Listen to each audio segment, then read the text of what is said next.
What's up, Bitcoin people? Hope you're staying safe out there. It's your boy, Colin. I'm here with Christian. What's up, Christian? How's it going, man? Just getting through another day. Bitcoin's pumping. Yeah, dude. Bitcoin is pumping. It's pumping with stocks, though, so it makes me less happy. But I'm always happy when Bitcoin's pumping. I'm also pumped because I think we just recorded a really bomb episode. We sat down with Ansel Lindner, host of Bitcoin and Markets. Really cool dude, just has a lot of theories and ideas on macro financial markets and the economy. And we talked a lot about Bitcoin, obviously, as always, but more so we talked about Fed monetary policy and the risks of deflation and how Ansel thinks that the real risk here, guys, is not hyperinflation, but actually deflation. So really excited to show you the show, but before, got to handle the sponsor biz. First up is Swan Bitcoin. Swan Bitcoin is a sexy way to stack sats. It's got really seamless dollar cost averaging features, available in 49 states, lowest fees on the market, great service. Highly recommend you go check them out, swanbitcoin.com. We got every way you can buy Bitcoin here. Next is eToro. So Swan Bitcoin's all about dollar cost averaging, and eToro is all about trading. They make it easy for you to trade the way that you want. You can buy Bitcoin. You can buy other shitcoins. We do not recommend that.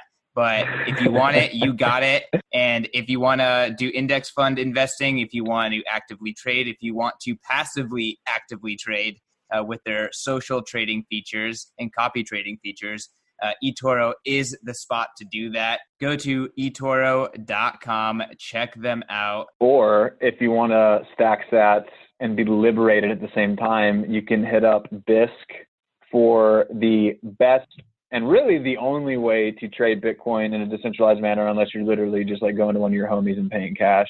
BISC is a decentralized order book that allows you to buy Bitcoin worldwide using a variety of different features like Zelle, even money orders, things like that.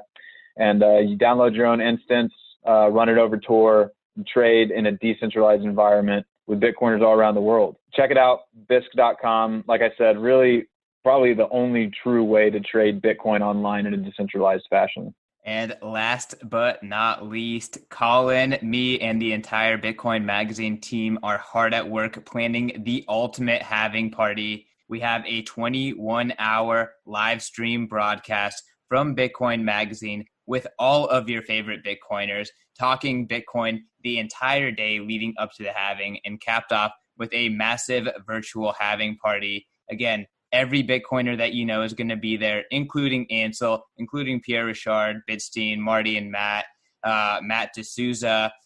If you know them, they're going to be there. Check out bitcoinhalving.com. We got less than 20 days until the third ever halving. Be a part of history. Go to bitcoinhalving.com.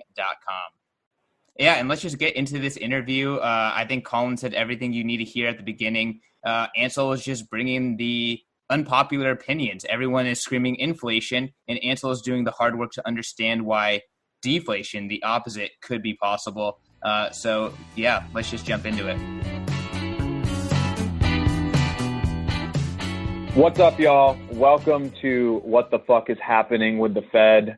I'm your host, Colin Harper, and today I'm delighted to be joined by Ansel Lindner, self-proclaimed Bitcoiner. We love it. And also the host of the Bitcoin and Markets podcast. Ansel, how you doing? I'm doing great, Colin. Thanks for having me on. Yeah, man, definitely, brother. So you staying locked down over there in Jacksonville. What have people been doing? Has there been, in Tennessee and Kentucky, the prevailing sentiment is kind of civil unrest. People are tired of being locked down and they want to get back to work. What's going on over there? I mean, especially in my area, I live in a little self-contained little bubble, and hasn't been too bad. I mean, now we're about 75% of people are wearing masks. Lots of businesses are closed down, but my world is not extremely affected. So that's a good thing. Yeah, that is a good thing. I'm kind of finding that with me as well. I kind of feel like I'm in a bubble. Used to be a seedier part of Nashville, but my girlfriend she babysits for a few families, and she's had steady employment because all the parents are working from home and, need a babysitter. And I've had some consistent work with writing, and we're doing podcasts like this. So It's been kind of nice. I feel like I'm waiting for the other shoe to drop, though, which is kind of making me feeling anxious. But yeah, people are clamoring to get the economy opened back up, man. I've been having arguments with my dad about it because, like, I understand the argument. Obviously, you can't just say, oh, well, if you open it back up, people will die. Well, it's like, yeah, well, people's lives are going to get worse if the economy doesn't open back up, right? But if you open the economy back up, then maybe people get sick and the economy closes. It's a terrible dilemma, and it has horrible consequences that we've seen this week with oil futures for May just bottoming down, just plummeting, and people asking. I remember I told my dad, I said, "Yo, oil prices went negative," and he goes, "No, what?" Like his response was just like complete, like, "What do you mean?" And so we have a lot of stuff slated for the show today. I think that kind of to get it kicked off, a few things. Oil bottomed out this week. Stocks are climbing. 4.4 million unemployment. Ansel, what's going on right now? What's the macro view? Depends on how deep you want to go on it. It kind of problem started around 2018 into 2019. And then this virus, I think, was just a big catalyst. So it condensed like the next 5 years of economic problems down to 3 months. So that's kind of where I see this playing out in a grand scheme. Now, I could go into some of the problems we saw prior to this virus and then why I think the government is cracking down the way it is. But that's a long conversation, but we could go there if you wanted to. Saying we saw some weakness in things like, the repo market in September. Yeah. And you're probably going to even go so far as to talk about some weaknesses that were showing up in 2018 when we started to try to wind down QE3, right? Because that's really when you started to see some of the problems, and then there were liquidity constraints because of stuff that was implemented with the Dodd-Frank Act. And it was kind of this horrible concoction of like regulation and also just mismanagement as usual. But I guess just give us a key breakdown in your view, like the key points of instability that kind of set the stage for what we're experiencing right now. Yeah, well, it's really hard to know exactly what's wrong. One of the problems with shadow banking is you don't really have good statistics about anything that's happening, but you can get glimpses from certain things you can see, like NERP. When NERP started really taking over in Europe, that was a key sign. Break that down for some of our listeners. What is NERP? NERP is the negative interest rate policy. So when interest rates basically were below zero, I think out to 30 years in Germany and in Europe. So that's just showing like for some reason everybody wants to buy treasuries or bonds, and that's a bad sign. Germany also slid into recession. We saw the Italian financial crisis stuff in 2018, Brexit. I mean, just populism and the feeling of unrest around the world. In 2019, we saw Chinese bank failures pick up, Chinese debt. I mean, I think China was going to be the epicenter of this, even if it wasn't a virus thing. I think China was going to be the epicenter financially as well. And on the Fed side, we saw in 2018, we saw inflation expectations turn down. And then we saw the quantitative tightening stop. And we saw rate cuts then in 2019 and finally followed by this repo instability. So, this was just building. This was coming to a head, and the virus, and that's one of the things. Boom.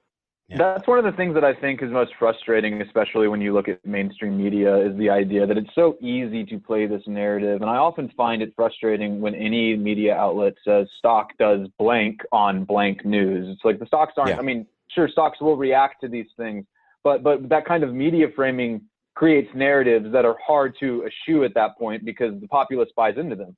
For instance, one of those narratives being that this was some sort of black swan, that, COVID's toppling the financial and economic, well-being of this country, like no doubt ravaging the economy. But the financial markets were in a bad spot before this happened. And you were kind of touching on it there when the Fed started tightening, that quantitative tightening and started, trying to shrink its balance sheet. When they started trying to do that, we found out in 2019 that whether by combination of malfeasance, regulatory requirements, or just, all of it, the liquidity is not there. And we're starting to see what happens when you start ramping up that balance sheet, and then you start saying, oh, well, now it's time to deflate it. Well, it's really hard to do. And then people don't realize that in practice, we've never really, this in practice isn't as set as it is in theory, or as surefire as it is in theory that some people think it is. And so I really like that you're hitting on that point, and I think it can't be overstated. COVID definitely accelerated something that was a long time coming.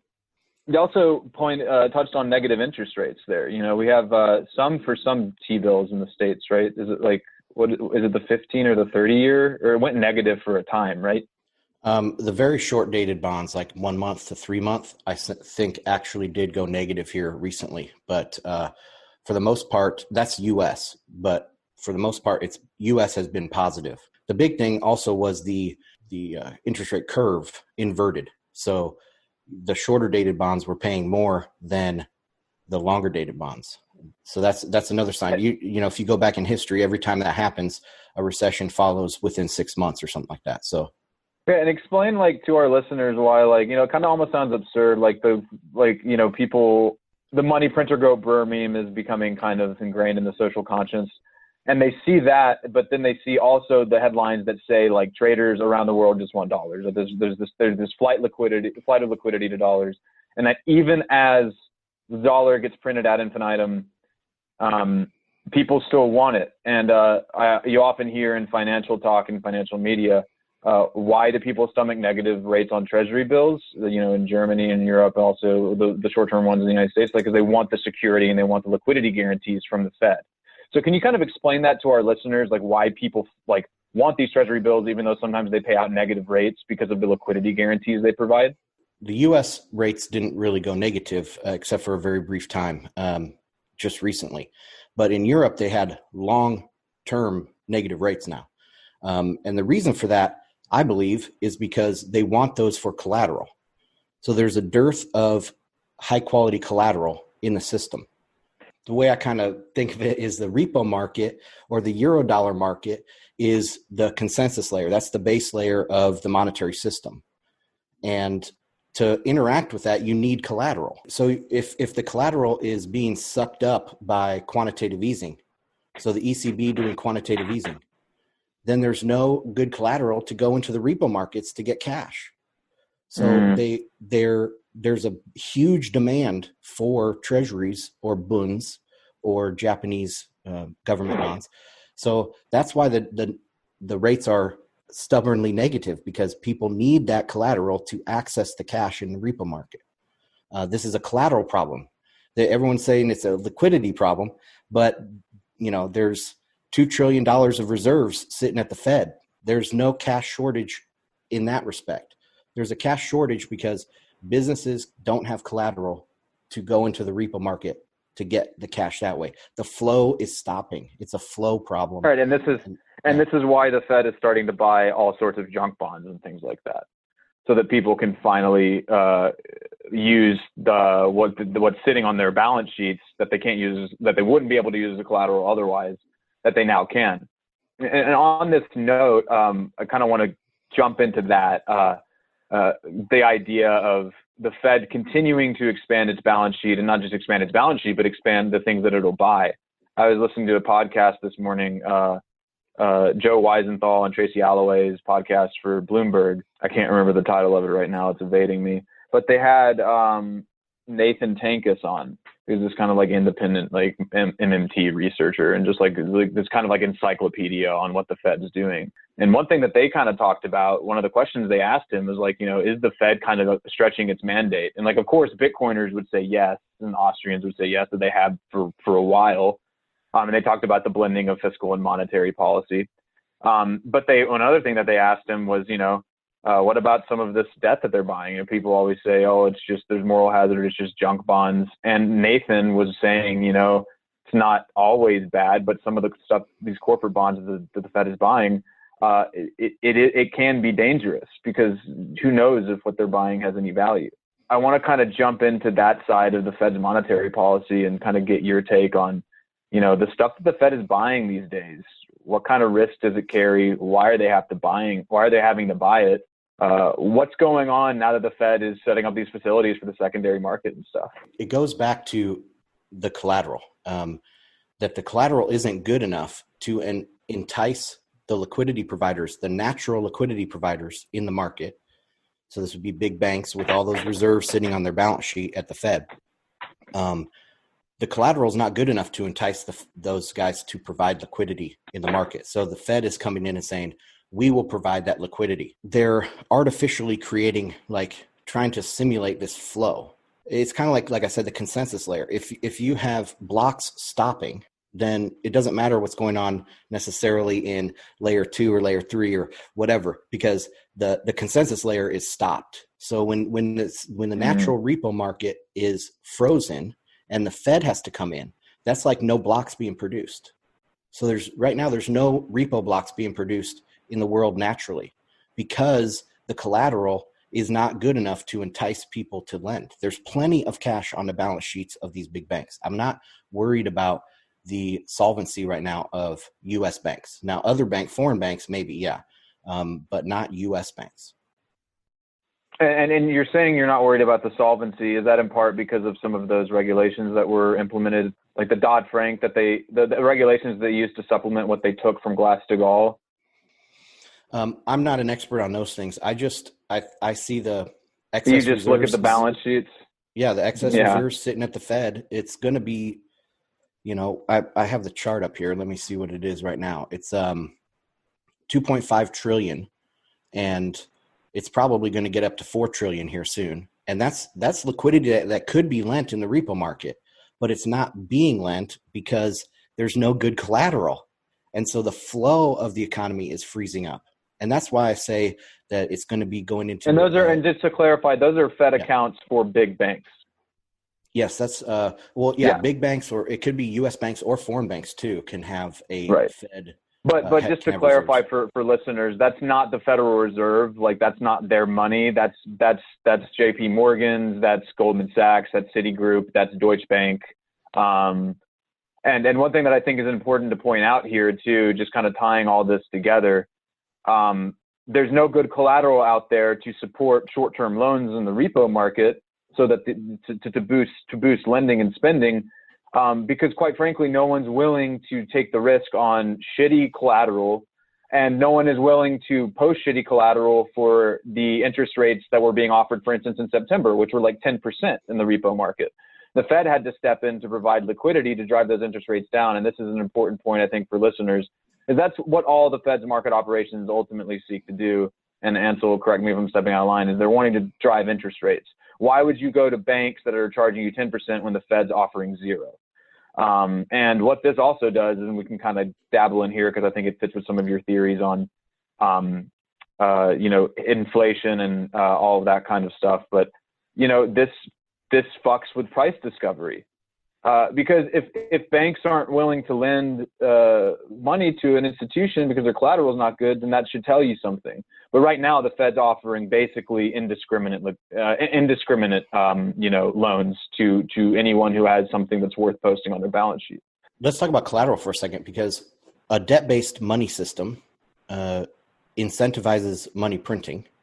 And for the consensus layer, the repo market, to function, it needs collateral. And so these banks or the people that want to access the money markets, they invent exotic collateral. That's why we saw the MBSs, and now we see like. I don't want to cut in here really quickly. I'm very happy you're hitting on this, because this is something I don't think the average American realizes, that a lot of financial instruments on Wall Street are debt repackaged into more debt, and sold and just passed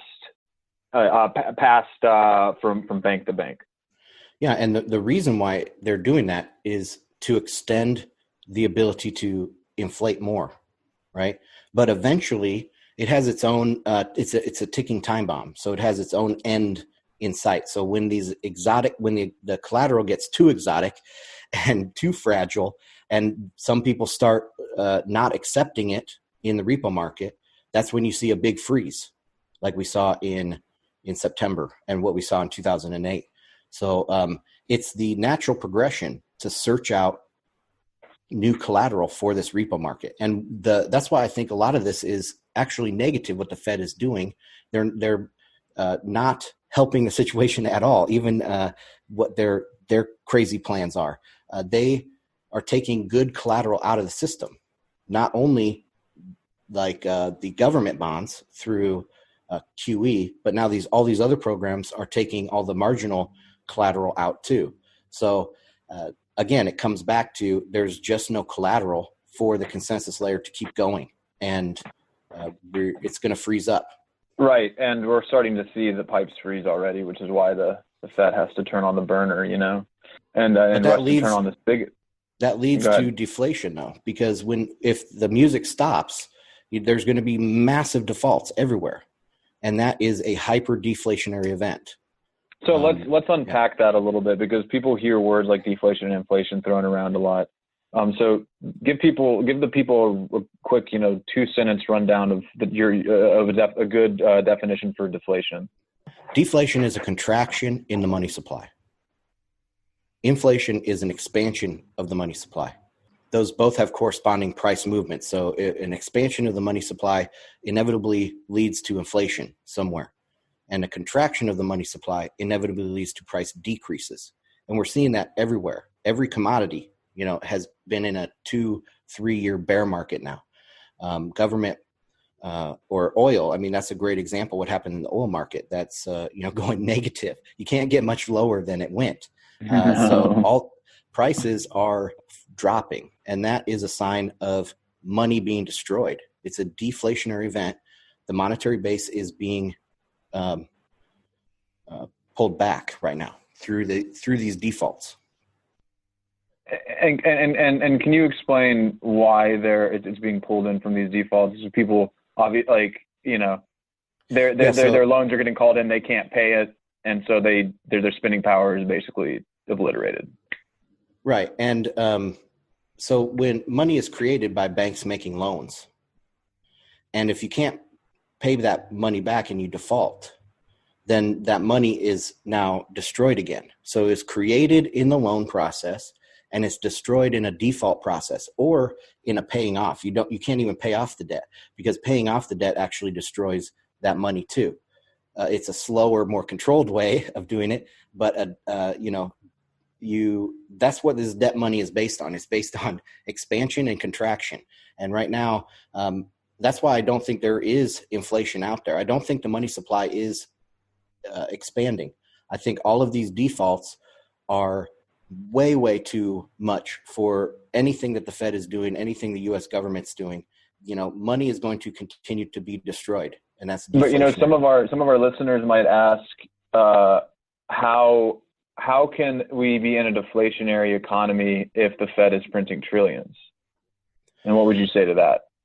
Well, factoring in the fact that a lot of the wealth that has been created in the past 10 years, with people taking out loans to buy assets like homes, a lot of that will soon be destroyed, especially in the next few months as we start to see more defaults, as more people struggle to pay their mortgages because of coronavirus. But anyway, continue. Yeah, there's some really big markets out there, like the U.S. Treasury market, the Eurodollar market, repo markets. There's FX markets and derivatives. There's $1 quadrillion worth of derivatives alone. And then all of these other markets are probably quadrillions more on top of that. And so when you see these like $200 billion bailouts from the government or whatever, that's a drop in the bucket. Yeah, it's like trying to, in the bucket. Yeah, it's trying to hold, the dam is breaking and you have a little metal bucket trying to help. No, it's not going to work. It's the deflation. You have to, they would have to do a $10 trillion package just to see any sort of difference in my mind. So that's kind of how I explain it. So when do we get the inflation that Bitcoiners are always clamoring for? I won't say we're clamoring for it, but we're rather kind of, prophesying that it's going to happen. I don't know if we do. I think the CBDC stuff that we're seeing is an attempt to go MMT. So can you give us the name behind the acronym and explain? So yeah, CBDC. I think that's the thing behind these CBDCs, which is central bank digital currencies. There are many different central banks around the world are actively pursuing this new technology. It's kind of like a ugly stepchild of Bitcoin in a way. Then they're trying to use this as a new government currency, and they're trying to find some sort of new collateral or some sort of new money that they can use because they have a feeling that this whole system is coming down. So I don't know eventually maybe, 20, 30, 40 years out, we might see some inflation, but I don't see any inflation near term. It's not coming. One reason why gold is going up, I think, is because people are looking for collateral, and gold is good collateral. It's right up there with U.S. treasuries. So there's demand as collateral, not demand in inflation, but demand as being collateral. And Bitcoin needs to jump on that train. I think that this is a huge opening for Bitcoin to become seen as pristine collateral in a way. So I hope over the next 12 months or so, we start seeing some companies or something happening on that front to really get in there as being pristine collateral. Yeah, so I think that's a good kind of segue for us to kind of jump into another topic on our list. We've already kind of gone over one, right? Concept of debt money, right? And obviously Bitcoiners know what fiat money is. But maybe we can just run through some of your, theses and your insights on, differences between commodity money, debt money, and fiat money. And because kind of what you were just saying right there, we could have a commodity money again with something like backed by Bitcoin and gold. Yeah. So there are big differences between debt, fiat, and commodity monies. Commodity is easy to explain, right? Every Bitcoiner knows that.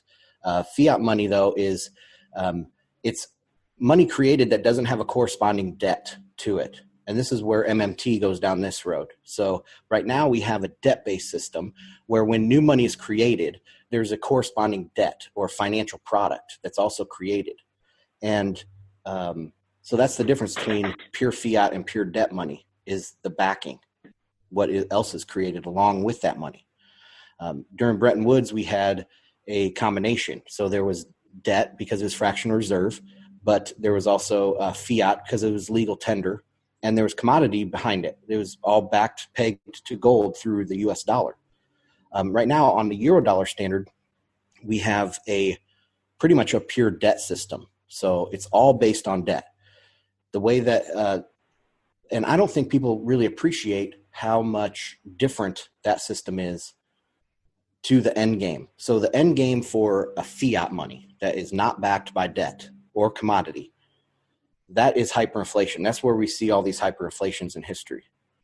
A commodity money can have some inflationary cycles, but there's no deflation because every ounce of gold is still there. So if you have a gold standard or a Bitcoin standard, you might get some inflation, but then in the bust, the boom and the bust, in the bust, there's no destruction of the money supply because there's still the same ounces of gold there. But in a debt-based system, you have inflation and deflation. And this deflationary cycle is what many people don't understand because they're comparing it to like pure fiat money that's not backed by debt or commodity money. So I think that's where most people kind of trip up in understanding the system we have right now is debt can deflate. Nothing else will deflate. This is the only type of money that has this built-in deflation on the backside. Well, theoretically, couldn't fiat money deflate, right? I don't see any reason why a money that has the same risk profile in some regards as debt-based money, where it's not necessarily tethered to anything that has, for lack of a better term, intrinsic value, right? You could still theoretically get deflation because, money could still be destroyed in that system, right? I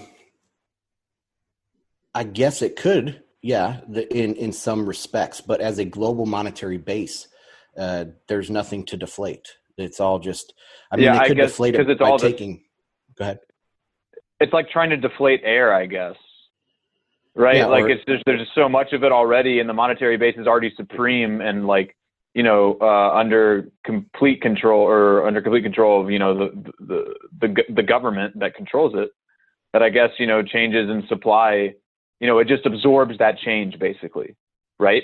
Yeah. Like the sovereign issuer just absorbs that change in the money supply. So it's not really created or destroyed.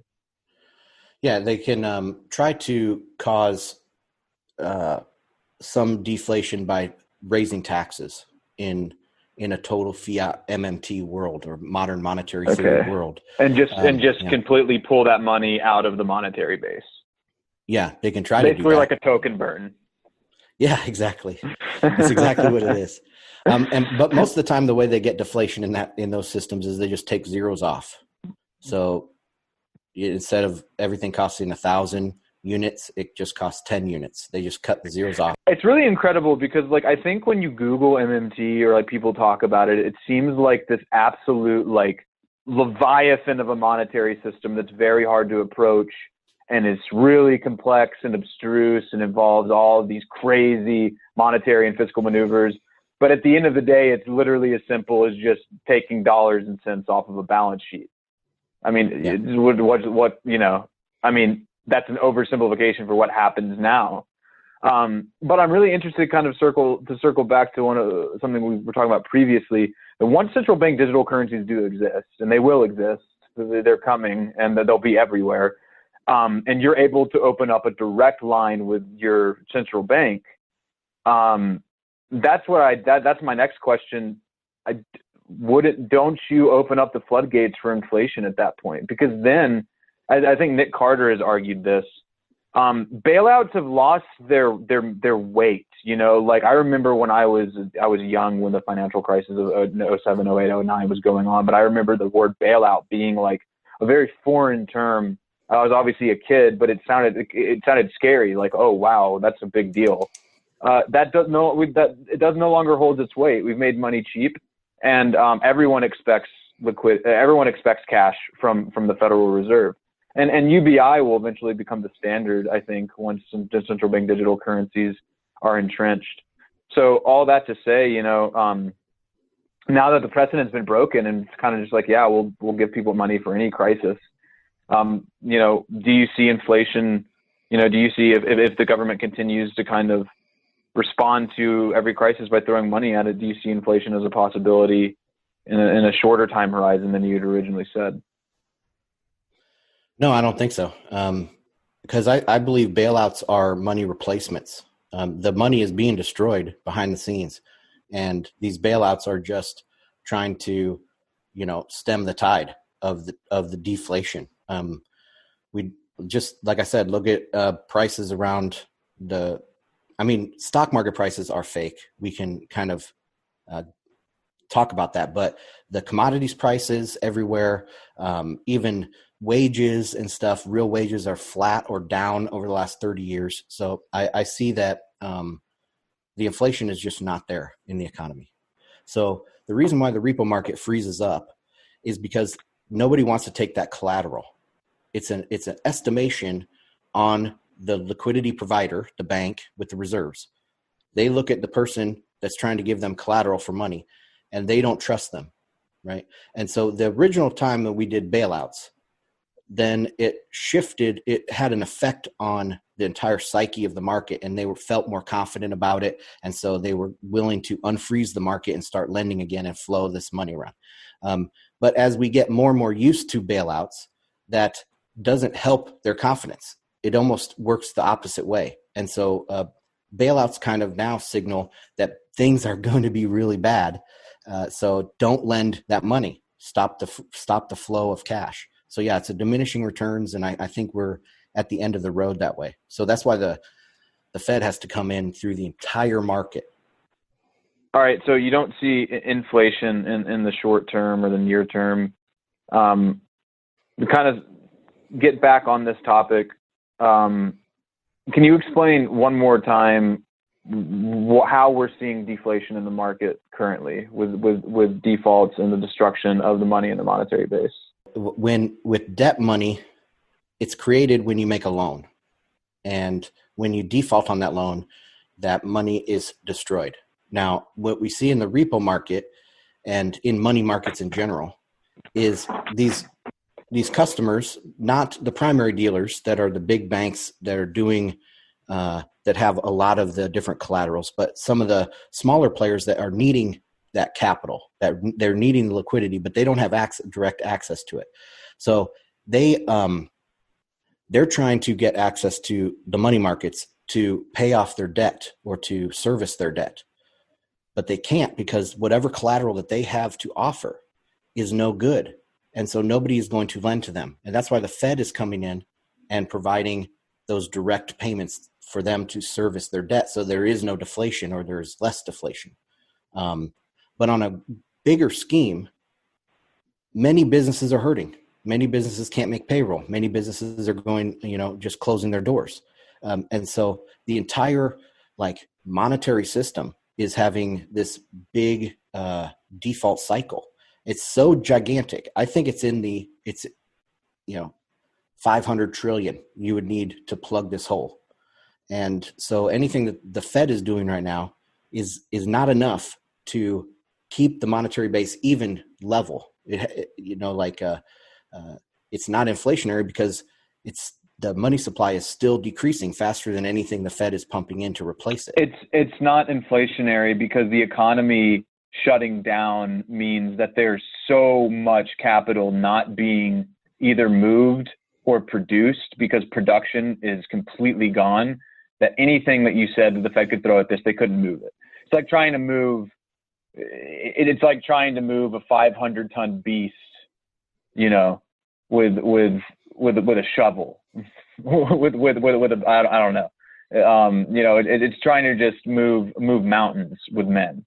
And it's not possible. And that's another thing that I wanted to build on really quickly is, for all we said at the beginning, there were the coronavirus, COVID was kind of the thing that really kicked off a lot of this, but it is totally exacerbating this. Absolutely. That's part of the reason why you saw oil plummet the other day, is because obviously no one's driving their cars. Factories are shutting down. No one needs oil. No one wants to store it. And so you see the prices go down. And so definitely that's another thing to be said, how COVID is contributing to this deflationary crisis. Another thing I want to kind of circle back on, by your understanding, USD is not fiat currency? That's a tough question, because there's all these different, it's a different recipe than it's a different recipe than Bretton Woods. It's a different recipe than like a gold standard. And so it's debt-based money with a fiat attached. So it is legal tender, but that fiat does not expand to the entire globe, right? So the U.S., it's hard to explain because it is fiat in the United States, but the United States is not the end-all be-all of the global financial system. It's only 20% of the GDP of the world. So 80% of the dollar standard is outside of the U.S., and that is not fiat. That's created in the free market by the banks, by foreign banks. So the U.S. has control over the little bit of U.S., but it's still debt-based money. So when the Fed is doing all these currency swaps and things, it's always on a term. So they'll lend money on a 3-month time frame. So at interest. So that's another reason why I say that this deflation is baked into this type of system, because you create the money, but you also have interest on that. And so somebody has to default somewhere, right? Eventually, or you just keep pumping more and more and more and more money in to try to keep that from collapsing. But it'll eventually end in deflation. They can't keep up with it forever. So one question really quickly, for this distinction, between, fiat money at home, debt-based money abroad. We've seen the Fed kind of step in to provide, liquidity with dollar swap lines and step into even foreign repo markets. If the Fed's doing stuff like that, does that mean that the debt-based money in international markets is getting diluted with fiat money? No, because it's still debt. It's on a term. So the currency because swaps it's still collateralized by something. So what makes the fiat money has to be paid fiat back in the United States? Is it what part of it makes it fiat money? Is it when the Fed buys something and adds it to its balance sheet and the bank never pays it back? Well, my definition here of fiat, I mean, some people can argue with this, but I say it's money created that is not have an associated debt created. So you just conjure it out of thin air, and there's no debt associated with that. So the government doesn't have to sell treasuries. They just create the money. Yeah. Since there's treasuries attached, yeah. Those treasuries are debt, right? And so there's financial products and et cetera. That's what backs the US dollar for the most part. There is some you could find some like little pieces of fiat in the system where I think the interest paid on excess reserves at the bank, the Fed, that interest might be considered fiat, because I don't know if there's an offsetting debt with those interest payments. But I'll tell you what, QE is not. QE is definitely not fiat money. It has a debt associated with it. But couldn't you consider that debt completely null because it's treasuries created by the United States government?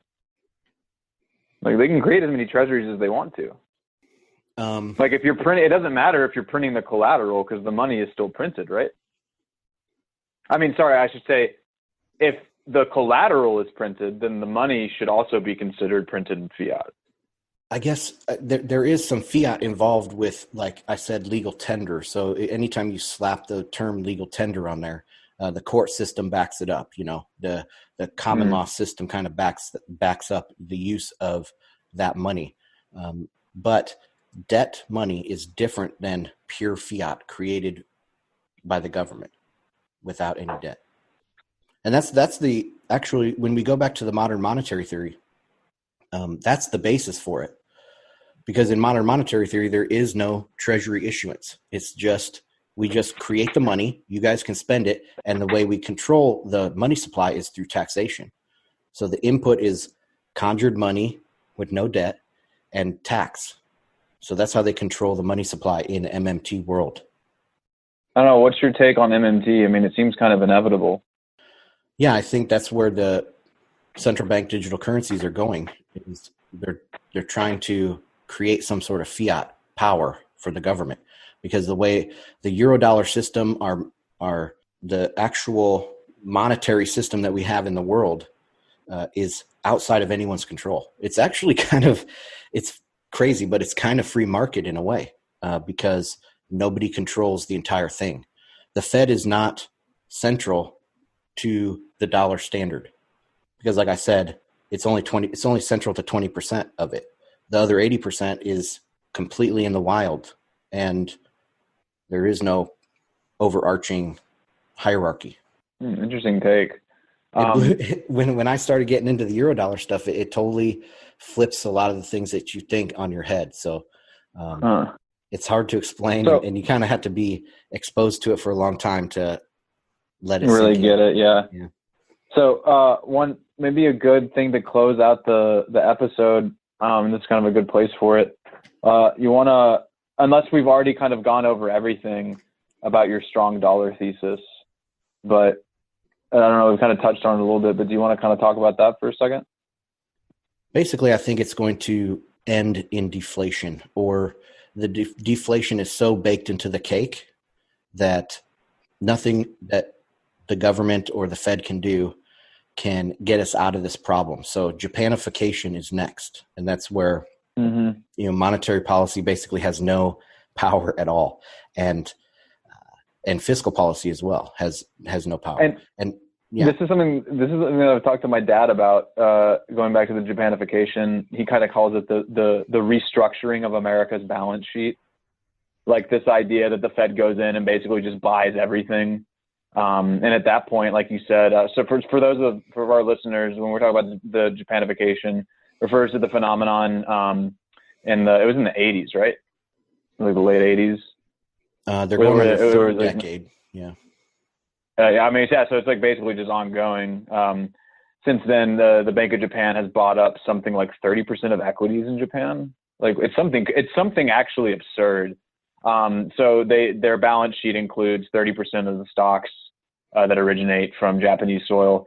And if like Ansel's kind of saying, the path we're headed on is something similar. How long can the world last with pretty much zero growth? We're not ready for that, because it doesn't sound that bad. Like it sounds, it's not negative. At least we're not going into a depression or whatever. But that's because we have lived off of hyper growth for so long, like China growing at 10, 20% every year. So there's been a lot of growth in the world. When we experience zero growth in the world, I don't think there's going to be very much political. People won't stand it. They will demand a change and some way to get growth. So that's where I think the actual monetary reset happens, whether it's to gold or to Bitcoin or something like that. And it probably won't take that long. I don't think within 5 years, they will probably start moving towards a new system. Wow. I think that's a good place to cap it. That was awesome. Ansel, thanks so much for coming on, brother. Where can people find you? Yeah, I'm a host of Bitcoin and Markets podcast, so you can go bitcoinandmarkets.com to find me there. Do you have a personal Twitter? Yep, Ansel Lindner. Awesome. I hope I made sense Ansel. here. You did make sense, man. This was a great episode. Thanks so much for taking the time out of your quarantine days to jump on the pod. And yeah, man, we'll be keeping track of everything. So I'm gonna remind you on Twitter about your 5-year projection there. Okay.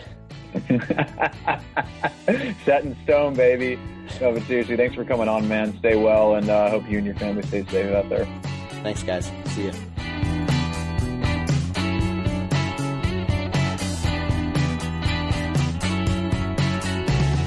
A quick reminder that all of the content in this episode is for informational and entertainment purposes only.